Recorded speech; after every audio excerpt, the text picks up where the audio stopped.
फैसल भाटा ने दावा कर दिया कि जनाब 27वीं आईनी तरमीम आ भी रही है और पास भी हो रही है। इन्होंने बिल्कुल वैसे ही दावा किया जैसे इन्होंने कहा था कि ये फॉर्म 45 जो है इनके अंदर आप पकोड़े बांटे, क्योंकि फॉर्म 47 का फैसला एस्टेब्लिशमेंट ने कर दिया, लिहाजा इंसाफ नहीं होगा।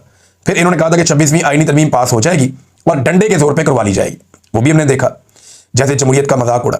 अब वो 27वीं आईनी तरमीम की बात कर रहे हैं कि भी पास हो जाएगी, तो हो तो जाएगी।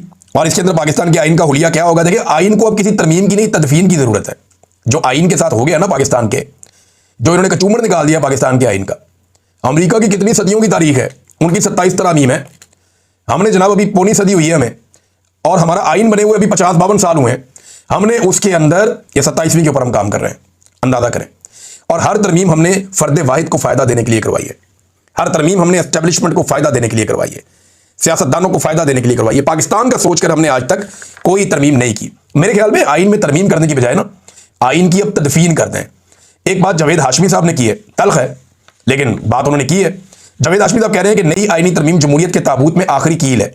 आसिम मुनीर और फौज, अगर आपने मार्शल लॉ लगाना है तो खुलकर आए और मार्शल लॉ लगाएं।